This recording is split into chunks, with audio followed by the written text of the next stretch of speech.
Psil Poético pela Paz. Boa tarde. Estamos no 7º dia de programação do Salão. E amanhã, 8º. E depois, 9º e último dia da programação do Salão Nacional de Poesia Psil Poético 2001. Tem sido super total em relação à resposta em todos os lugares. Inclusive de manhã, nós fizemos hoje Poesia, Comunhão, Solidariedade no Lar das Velhinhas. E foi tão bacana, né? Pessoas, inclusive, que já não tem mais aquela fala habitual como a nossa, mas tem a relação do riso, do próprio grunhido e do carinho, do olhar, revelando a vida, pulsando. Então, para nós que estamos, através da Secretaria de Cultura, da Biblioteca Pública Antônio Teixeira de Carvalho, fazendo o Psil Poético, interagindo com todos os artistas visitantes, os artistas daqui da cidade, os da região, é muito comovente e é a chave mestra, demasiadamente humano. Por isso que é legal, essa música da Mara de Aquino, que lançou o CD aqui ontem, Búfalos no Capim, virou tema do Psil Poético esse ano, viciada em pessoas, porque esta é a proposta. E para nossa felicidade, a Mara ainda vai ficar aqui até amanhã com a gente. Está aí agora, aqui no Centro Cultural. A Ana, que fez o show com ela, já viajou, mas ela está aí porque ela se empolgou. Ela ia viajar também de manhã e se empolgou com a energia que está rolando no Psil Poético. E para a gente é muito importante essa empatia com as pessoas que vêm compartilhar do projeto com a gente, né? E a gente hoje, agora às 16 horas, teremos também uma parte da programação no SESC, Grupo Idade do Ouro e Poetas do Psil, no Salão Social do SESC, com o mesmo tipo de interação com as pessoas de mais idade. O Psil está atendendo toda a demanda do desenho humano dentro de Montes Claros. Vocês jovens, as crianças, os de mais idade, então todas as pessoas interagindo dentro dessa programação que acontece na cidade inteirinha.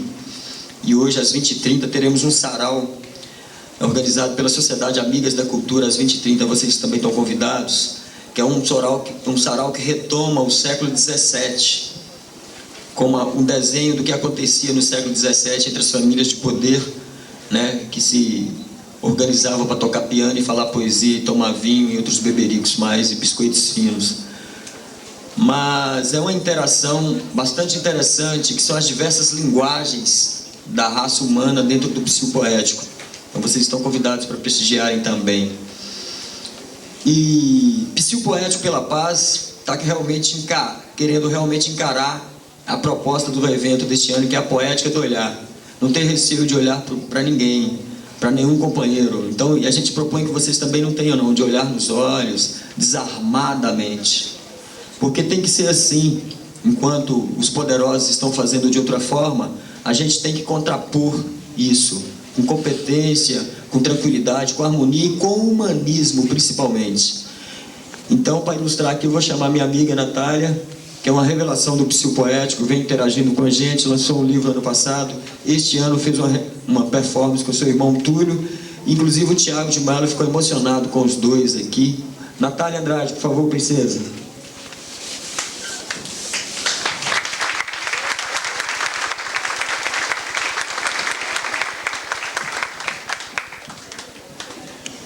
Bom, eu vou falar algumas poesias de minha autoria.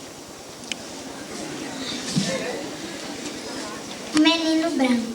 O menino quer um cavalinho para passear. Um cavalinho manso que não se irrite nem dá coice, mas que sabe conversar.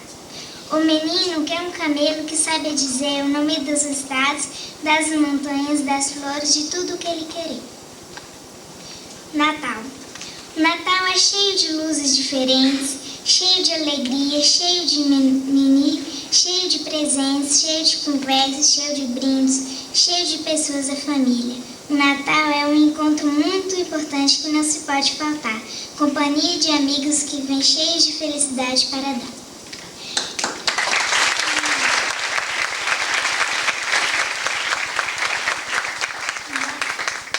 Estrelas da natureza.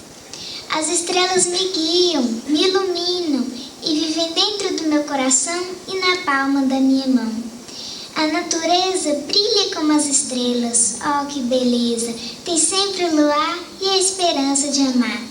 As estrelas, junto com a natureza, brilham tanto que tiram lágrimas do meu olhar. Isso é tão lindo, pois é tudo infinito.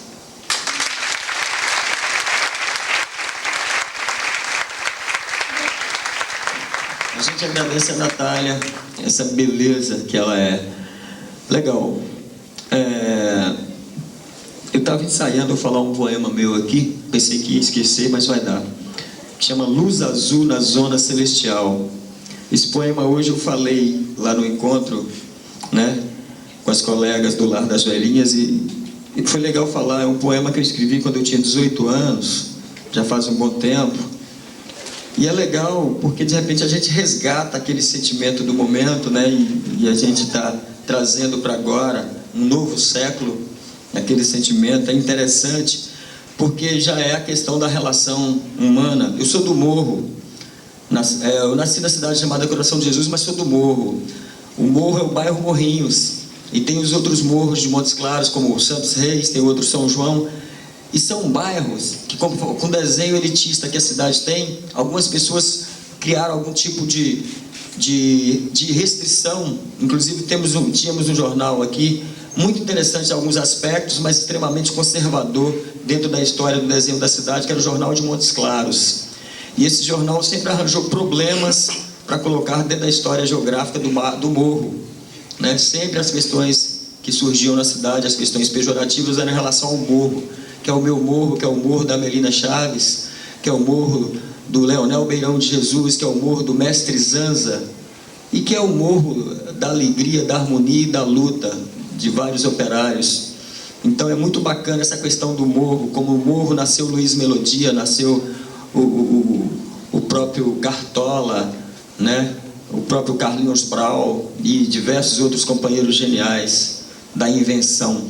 Então é muito bacana a gente resgatar isso dentro do social. E eu sou do Morro.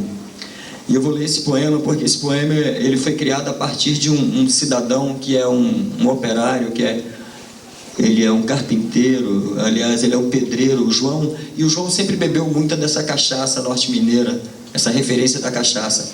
Eu sou viciado em pessoas, o João ficou viciado em cachaça, como outros são viciados em maconha, em cocaína, em crack. E, para minha felicidade, eu acabei não viciando desse tipo de coisa, nem cachaça, nem outro tipo de droga. A minha droga é realmente a relação humana, que é uma maravilha. E eu sou viciado em água, eu tomo água demais. Eu adoro tomar um vinho, inclusive para beijar na boca, que é muito bom. Dá uma certa moleza, um certo tesão, uma delícia. Então eu vou ler esse poema que chama Luz Azul na Zona Celestial, que é do meu livro Doces Pérolas Púrpuras, e está incluído nessa antologia que foi lançada em 95, Sinopse, a poesia na virada do século, que inclusive foi adotado no vestibular, lá no sul de Minas, não me lembro o nome da cidade agora. Machado. Obrigado, Hilário. Boa memória. Tenho pensado no mundo e em mim. Tenho chorado por ele e por mim. Tenho sangrado demais. Nem queria dizer isso agora. O bêbado, meu vizinho, tem andado muito triste. A cada dia ele chora numa esquina diferente. Se entrega mais ao caos. Me parece que ontem ele tentou suicídio. Nem queria dizer isso agora. Está tudo tão pesado em torno de nossas cabeças. E agora mais que nunca, né? Mas a gente vai transformar muito essa situação. Psil Poético pela Paz.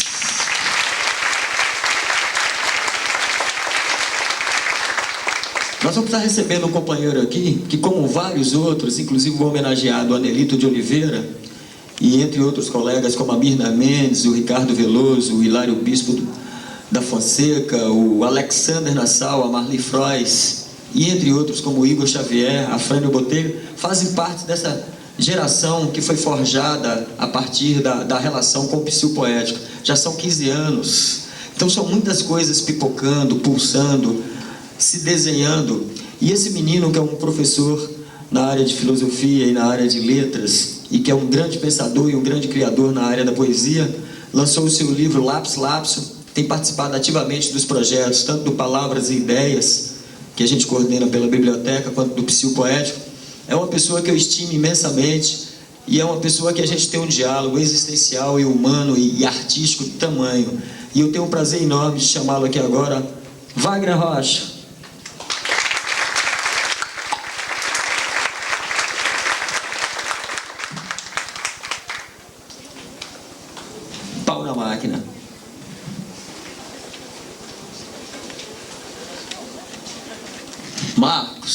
Peça, por favor, alguém para trazer uma água aqui para o palestrante. Obrigado.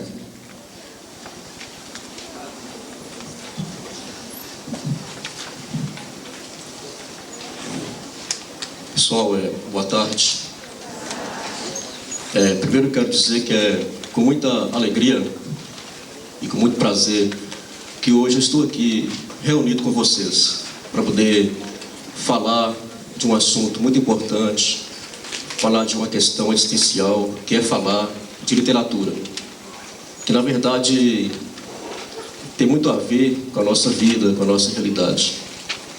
E quando eu fui chamado para vir falar sobre o livro Resumo de Ano do vestibular, eu pensei muito em, primeiramente, antes de entrar propriamente dito no livro, de procurar chamar atenção e dizer também para vocês a importância que tem um evento como esse, em Montes Claros, chamado Psicopoético, tendo em vista que eu tive a oportunidade de participar do evento desde quando o evento começou.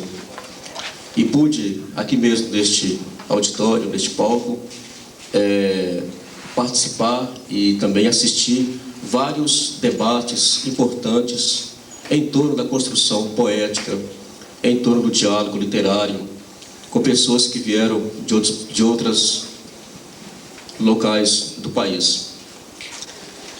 E só tirar aqui alguns materiais que são importantes.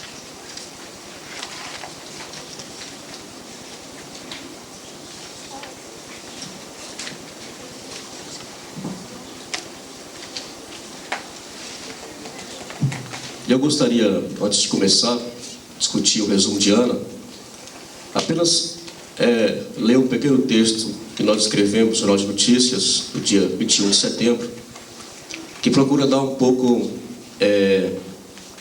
contribuir para discutir historicamente o surgimento do psicopoético e seus objetivos.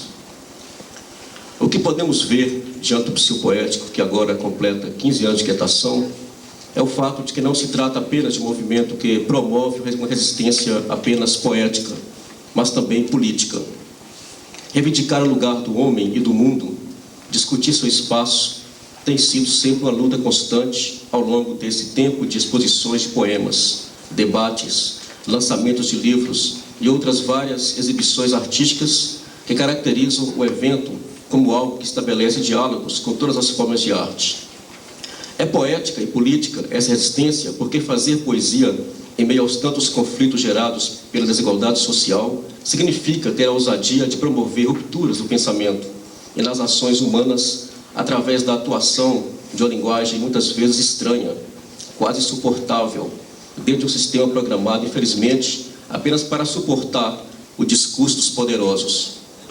Poesia e poder tornam-se dois elementos que se contrariam diuturnamente, sobretudo porque o poder, visto em seu processo histórico, passou a simbolizar o disseminador da pobreza, no mundo onde a minoria decide o destino dos demais.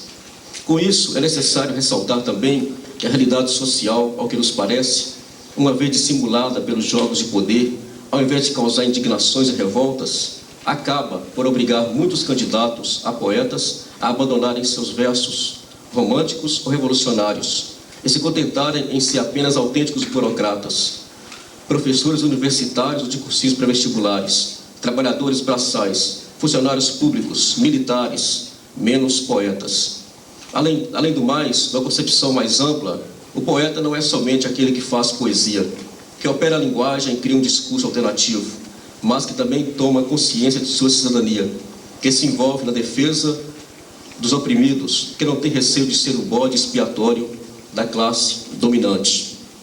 O poeta traz dentro de si a precisão de inventar uma nova humanidade. Deve ser por isso que ele é visto como visionário, um homem lunático sonhador, um utópico por natureza. Os seus pés não estão preocupados em ganhar o caminho do céu, mas pisar no chão abrupto do mundo.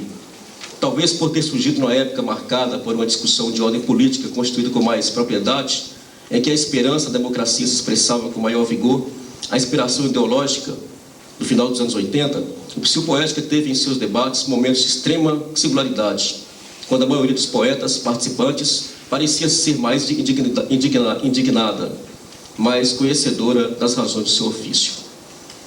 Eram poetas que não tinham nenhum receio em demonstrar o seu descontentamento com a realidade.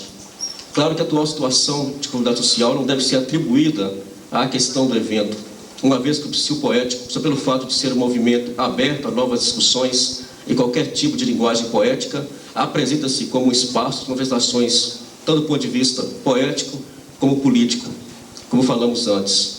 O que ocorre, a meu ver, é justamente o efeito automático que hoje o neoliberalismo causa no cidadão, seja ele poeta ou não, mas que deve ser combatido, expelido da sociedade.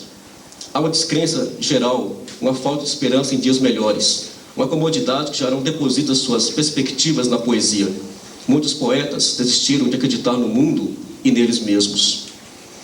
Mas essa resistência do Psil Poético aparece como algo que conseguiu suportar a transição de uma época de esperança para uma época de não esperança, ou de pouca esperança, mesmo diante da dificuldade de se conseguir patrocínios, recursos financeiros, uma vez que neste país há dinheiro para tudo, menos para resolver o problema da pobreza e da cultura.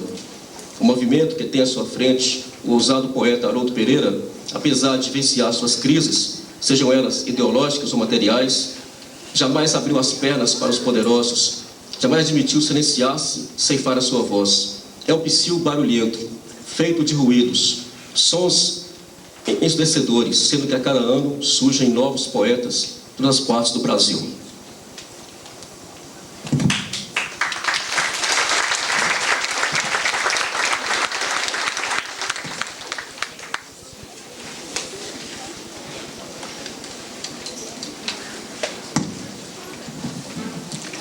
Aquele vulto na esquina me enchia de sei lá o quê.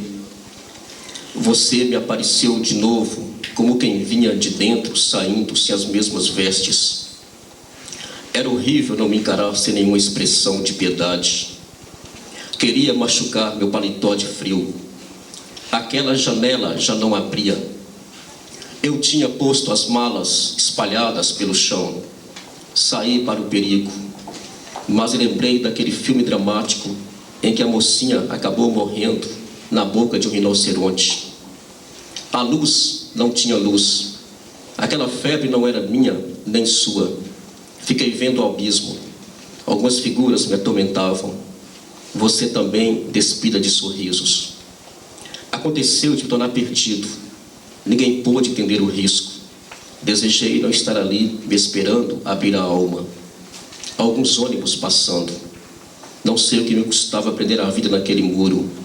Mudei de endereço, mas um amor destrambelhado me acendeu as vísceras. Você me quis amargurado. Não havia discos para ouvir.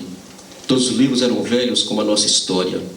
Seus lábios eram doces na noite anterior. Me emocionei sem ter remédio. Havia um escuro claro entre nós dois. Ninguém sabia. Você me trouxe o céu, nem era anjo, saí andando.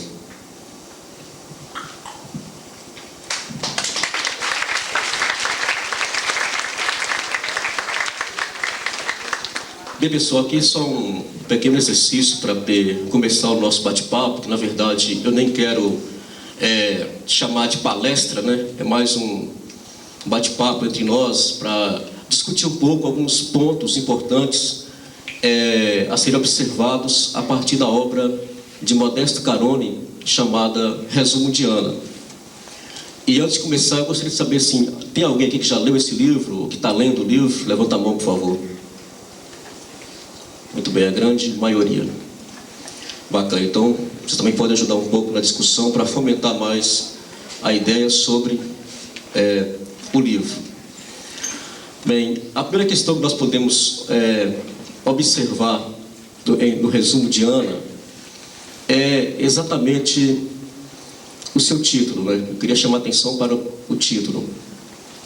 Primeiro por quê? Porque não se trata de um livro epopaico, né? Não se trata de um livro que na verdade ali aparecem vários heróis, né? Quer dizer, que supra-reais. O que aparece ali na verdade é a vida, ou são a vida, né? De cidadãos comuns. de pessoas comuns como qualquer um de nós que está aqui agora. Então, quer dizer, e essa ideia de resumo de Ana também dá uma questão da metáfora interessante, porque a ideia de resumo simboliza o quê? Um texto pequeno, né? Simboliza uma síntese. E assim como também a vida precária dos personagens. Então, quer dizer, o título ele pode ser metaforicamente remetido, como falamos, resumo de Ana, quer dizer, a intenção do autor de mostrar o quê? Que é uma vida menor, uma vida precária, uma vida resumida, né? Uma vida resumida em preocupações meramente humanas e antropológicas. Então, quer dizer, isso é importante a gente procurar observar. Aí é uma metáfora fundamental, que é essa metáfora a partir do título. E, na verdade, a gente percebe também que não se trata apenas, né, de, assim, de uma obra unívoca, né? Ou seja, em que apresenta apenas uma única voz, né, um único momento, né? Mas é uma obra contaminada por momentos, né? É uma obra que, na verdade, ao mesmo tempo que você está lendo, parecendo um romance inteiro, esse romance ele se esfacela em duas metades, né? Que é exatamente o resumo de Ana e depois Ciro, que é um personagem que vai aparecer, que no caso aí é o neto de Ana, né? E que, ao mesmo tempo que ele políticas, ele também, além de relatório, ele apresenta um apelo à memória. Primeiro, porque é exatamente quando você percebe que em alguns momentos, algumas passagens do livro, o próprio narrador admite não lembrar de algumas questões. É como se houvesse ali um certo esquecimento de algumas questões, que também seria a mesma coisa, você está contando uma história para alguém e não conseguir lembrar a história totalmente completa do início ao fim. Então, algumas passagens de recorrência, aliás, de esquecimento de alguns dados que vão constituindo essa própria obra. Outro fator interessante que pode observar logo no início do livro, quando vai começar a história, é você perceber exatamente como que ela se desenha a partir de duas realidades e que no fundo é uma única realidade. Ou seja, a vida de Ana,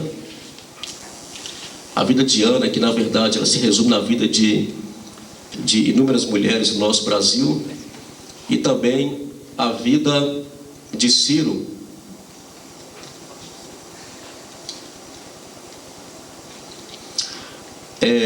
que aparece naquele momento ali.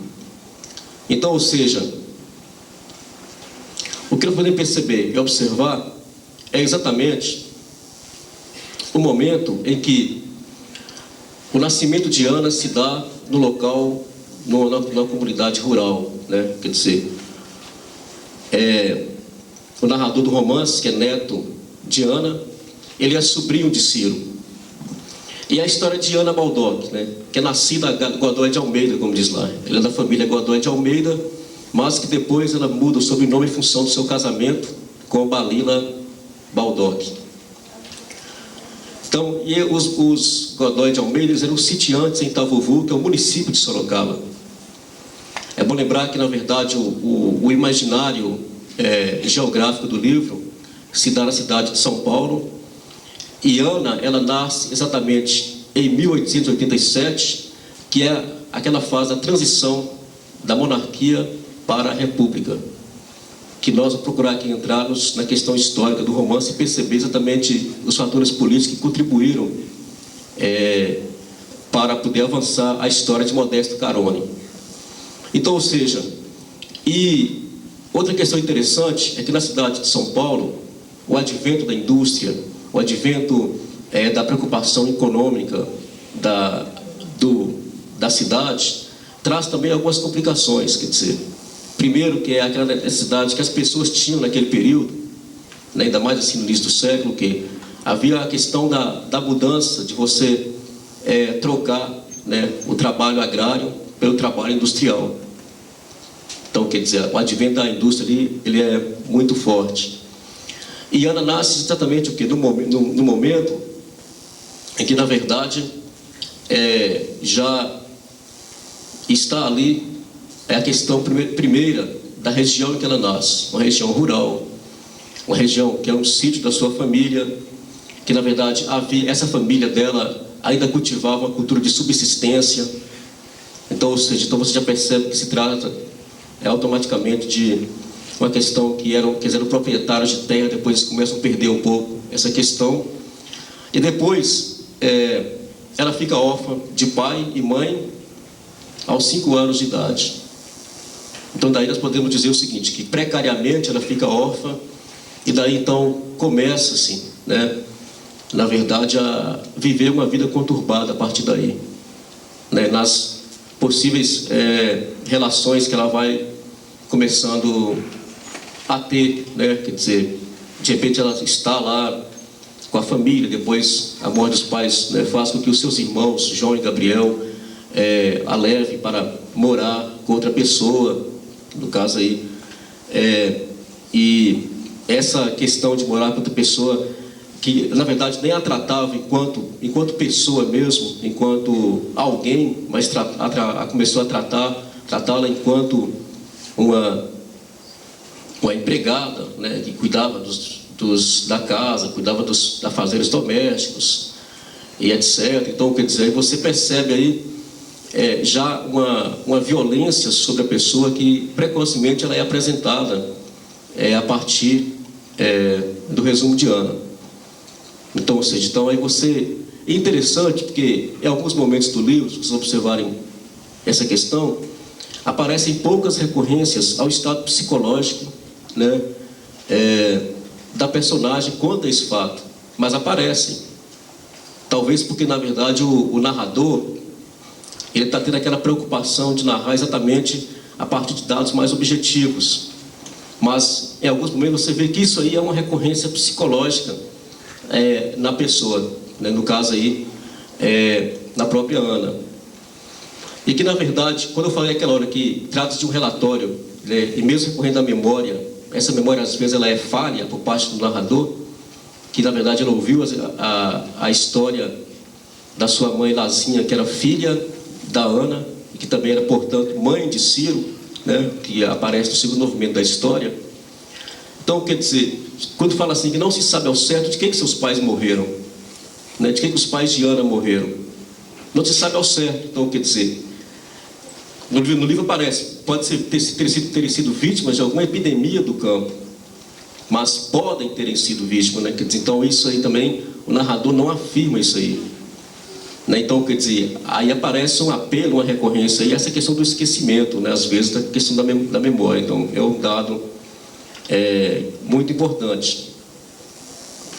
E também outra questão também é que quando aparece lá, que na casa da mulher que ela vai morar, Ernestina Pacheco, acontece um fator interessante, que a Ernestina era protestante, né, lá em Sorocaba. Então, ou seja, ela começa já a, né, seguir um pouco a religião protestante e tal, levada para a igreja, etc e tal. Começou a morar na rua 13 de Maio. Quer dizer, então, assim, uma vida bastante domesticada nesse sentido, né, e muitas vezes também imposta, né? Acho que é importante frisar essa questão, que automaticamente ela teve uma vida imposta.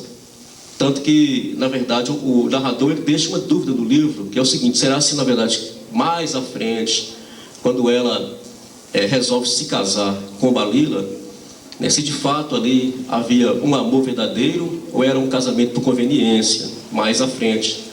Será essa situação em que ela estava em que ela passou, a situação precária, não a forçou também a buscar uma saída em um casamento?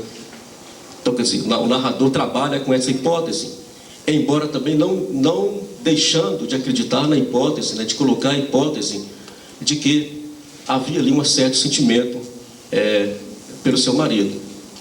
Então, ou seja, essa coisa de algumas imposições. Outro fator também, quer dizer, cuidar da sobrinha da patroa que estava doente, né, tomar conta do lar.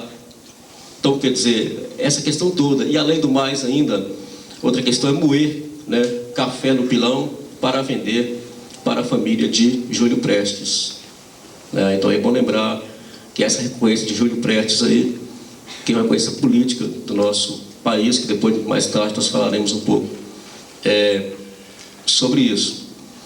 Então, assim, na verdade, aqui nós temos o esboço, algumas pequenas pinceladas, de como começar a compreender primeiro a ideia do livro, a partir disso aí.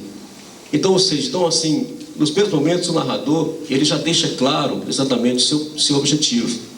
Deixa claro já o que ele adianta que se trata, de que personagem que se trata, na verdade, né? E qual que é o papel desse personagem no desenrolar da própria história que vai se desenhando a partir de muitos fatores que vão se compondo a partir dessa realidade.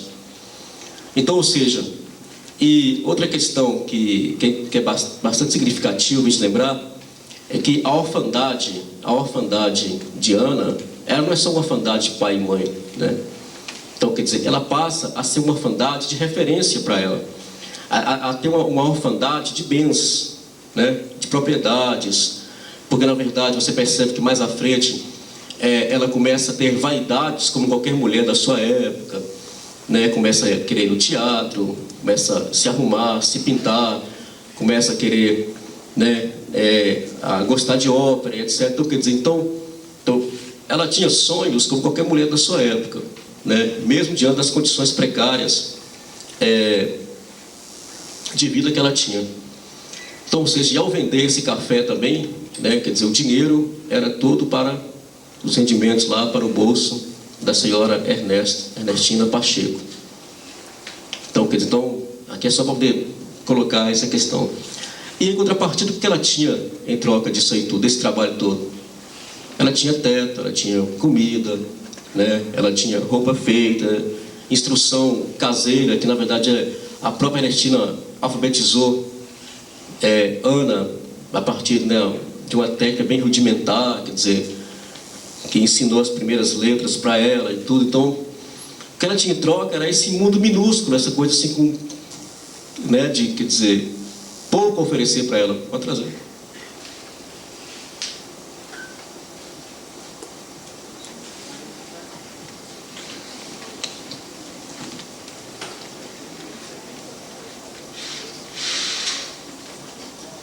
Eu até na minha fala aqui eu corrigi, depois eu mesmo observei que eu tinha situado errado aqui a questão de Ciro.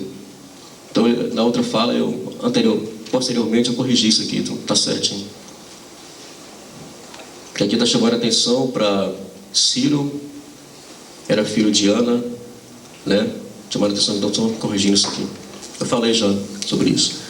Então, quer dizer, e mesmo assim, essas informações ainda, elas eram muito vagas. Então, quer dizer, é bom observar essa questão, gente, que em alguns momentos, quer dizer, até esse momento mesmo, quando Ana foi alfabetizada, ainda eram informações muito vagas que tinha sobre isso. Então, quer dizer, e que também dá um dado memorial para o romance. É um fato muito importante. Então, ou seja, como seu irmão João fica no sítio tomando conta e tal, e no meio de crise lá ele atia fogo na fazenda, na propriedade, no sítio e tal, no dinheiro e tal, quer dizer.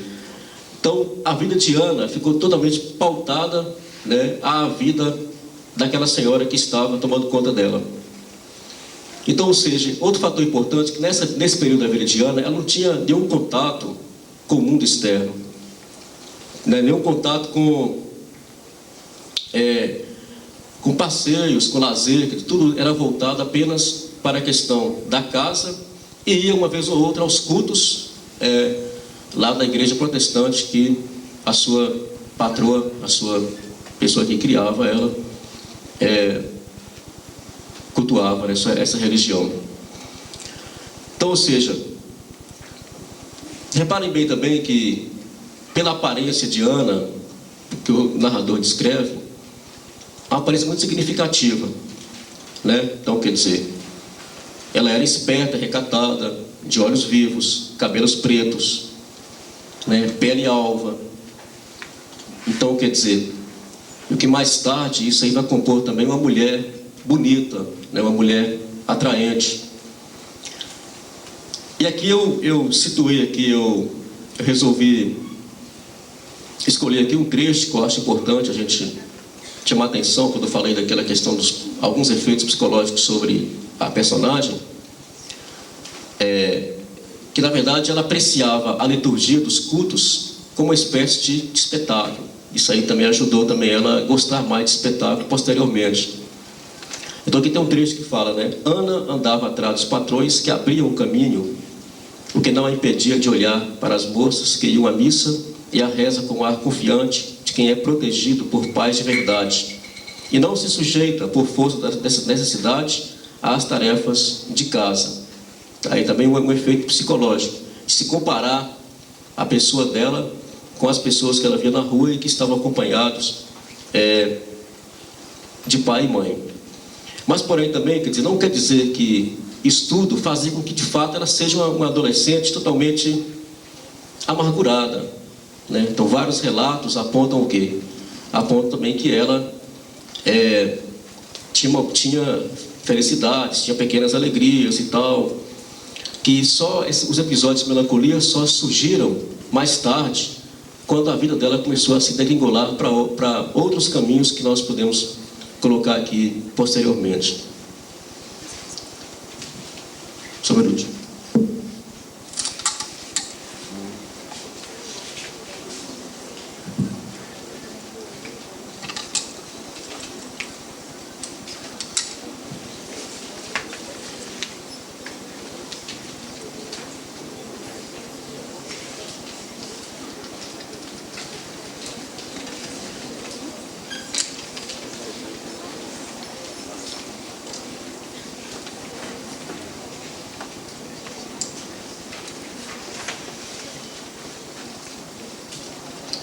Bem, outra coisa importante nessa questão é que, quando entra no caso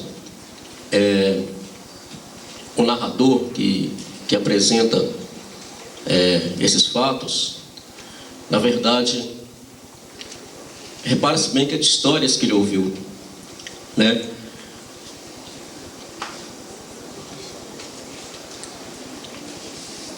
Histórias que ele ouviu.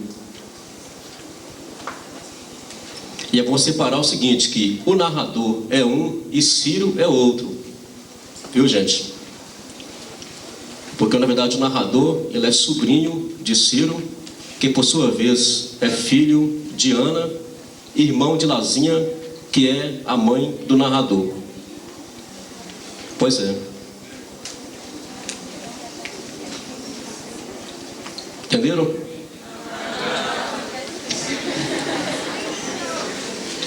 Presta atenção. O narrador que está narrando a história, a gente se pergunta, e viu que está algumas perguntas que eu vou colocar agora aqui. O narrador que está contando a história, o narrador, presta atenção, ele é filho de Lazinha, correto? Irmã de Ciro, correto? Que, por sua vez, o Ciro é filho de Ana e que, portanto, o narrador é neto de Ana. E a história que está ouvindo sobre a sua avó é uma história contada pela sua mãe, Lazinha. Ficou claro agora aqui? É porque aí há uma questão de gerações, né? Deu para entender isso aqui, para ficar claro? Que hora que se confunde a cabeça da gente. Então, só para ficar clara essa relação, para não ficar obscuro.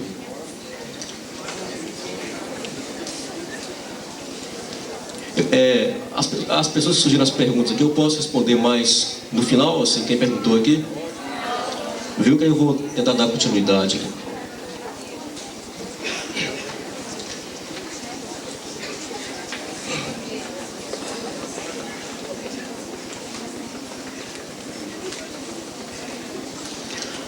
Bem, aí é o seguinte, aí, quer dizer, como eu falei antes, por ser uma pessoa que era viva, né, que tinha, na verdade, uma tendência à liberdade, né, à vaidade.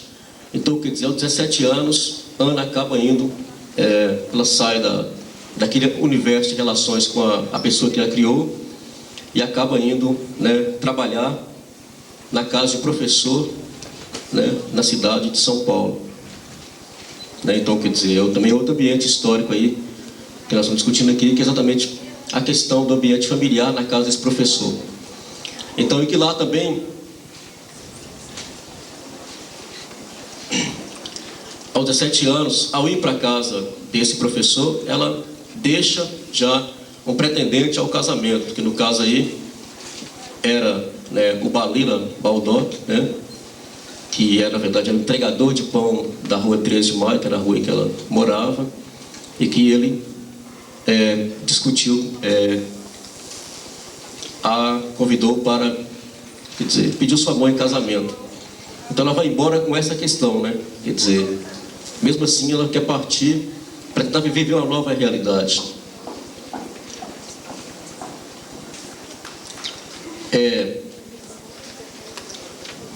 Bem, aí, quer dizer, aí começa a desenhar uma nova relação. Aqui no breve resumo que eu escrevi sobre essa obra, eu coloquei aqui, a família do professor morava no sobrado da Avenida Angélica, os Bons da Light and Power, companhia que alguns anos depois iria desenhar um papel de fundo na vida de Ana. Ela respondia pelo conforto de todos da casa. O professor só aparecia nos meses, aquela velha história que quem já leu sabe disso aqui, né? Eu fiz esse resumo aqui para o trabalho, agora eu estou utilizando dele aqui para poder trabalhar também com vocês, que é o seguinte.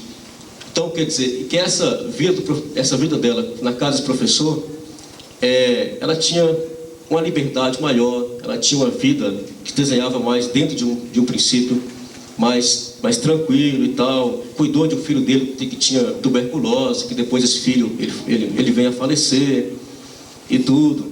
Então, quer dizer, e dali ela foi para casa depois, né, dos Elis, né, que era um alto funcionário lá da Light, que era uma empresa de energia da cidade de São Paulo, né. E lá também ela fica por um certo período, né, durante 5 anos, que é de 6 a 1911, e que, quer dizer, cria dentro dela toda uma experiência de vida que até então ela começou a perceber a sua própria maturidade. Os Elis, eles vão à falência, porque acontece lá aquela questão de que ele teria, né, agir de má fé na empresa, e ele é preso, a família começa a passar por várias dificuldades e tudo. Então, quer dizer, Ana vê que ela tem que mudar de vida.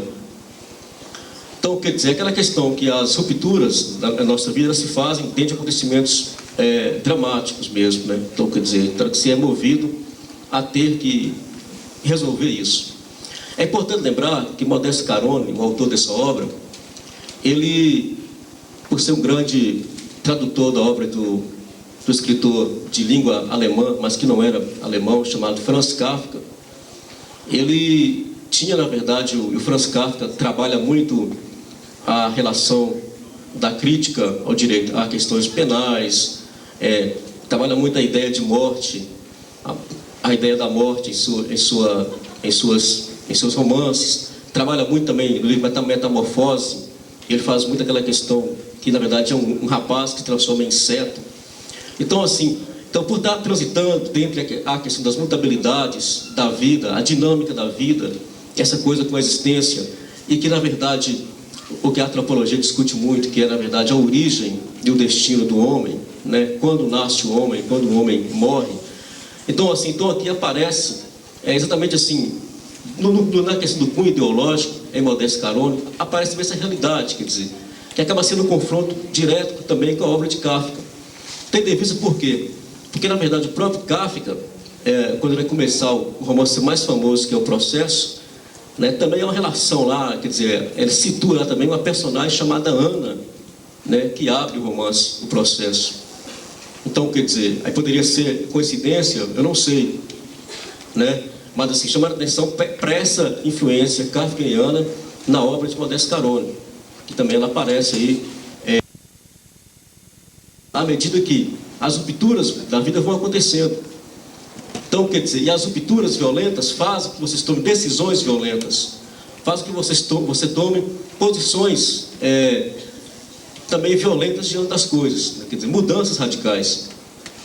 Então, quer dizer, e aqui quando aparece esse momento aqui, aparece exatamente isso, porque ela vai retorna, né, a rua 13 de Maio, ela retorna a questão do Sorocaba e tal, quer dizer, e lá ela vai encontrar, ela vai saber que, na verdade, o baleiro está disposto a ficar com ela, a casar e tal, porque agora ele já não era mais entregador de pão, mas ele era proprietário da padaria, quer dizer, a vida dele começou a melhorar e poderia favorecer a ela uma vida melhor, uma vida mais digna, etc. Então, quer dizer, então a alternativa que ele encontrou naquele momento ali foi a alternativa de quê? De fato, casar-se com Balila, que ela achava que era...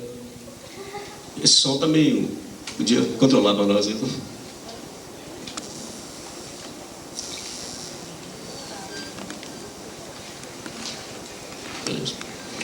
Então, ou seja,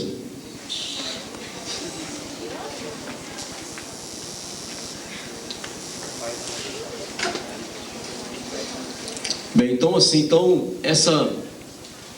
então aí o narrador, ele começa a desenhar dentro do livro quem de fato era Balila, né? Então, quer dizer, a gente observa também uma coisa importante, que muitas vezes ele situa os personagens assim, isoladamente, e não dá para esse personagem não dá para o personagem uma ênfase maior. Aí depois que ele vai recorrer de novo a esse personagem, que ele vai tentar recuperar esse personagem para apresentar para o leitor, então aí sim ele torna-se enfático, ou seja, ele passa a dar uma conotação maior e dizer de fato de quem se tratava Balila, né? Aí você vai ficar sabendo que ele era filho de um negociante, né? que ele tinha, né, uma herança paterna e não sei o quê, que depois ele foi, né,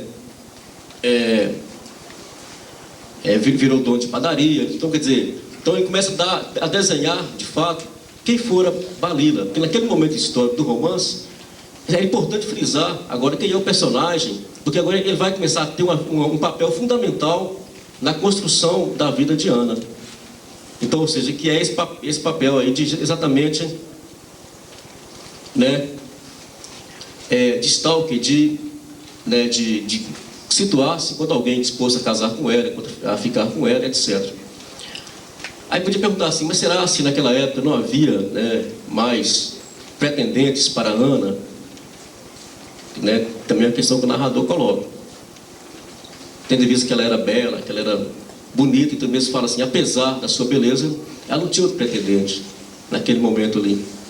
Então, quer dizer, e para aquele momento que ela tinha 24 anos já, a idade de 4 anos naquela época já era uma idade passada para o casamento, né?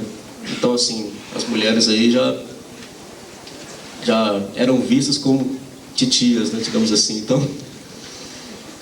Então ela casou-se, né, com quase 25 anos de idade,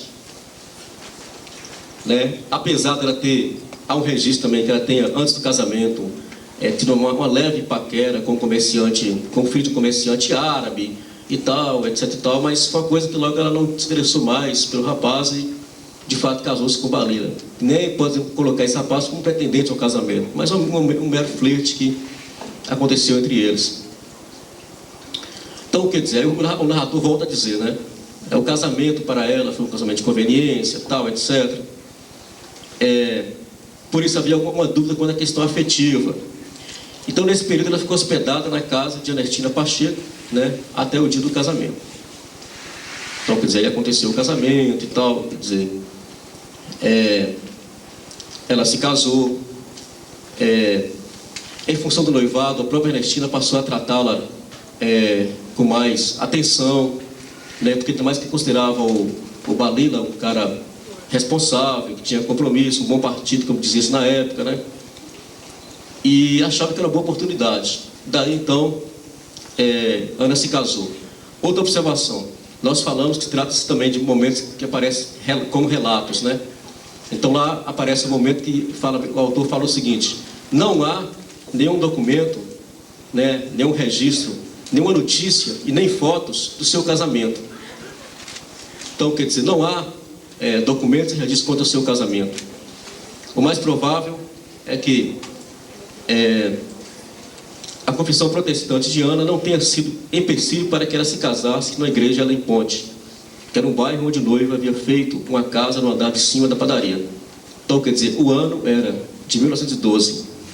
Balila estava com 26 anos e Ana estava prestes a completar 25 anos. Balila parecia ser mais ligado em Ana do que ela nele. Vamos observar essa questão também, né? Balila parecia ser mais ligado a Ana do que Ana nele. Aí vai reforçar um pouco aquela ideia de conveniência que nós colocamos anteriormente.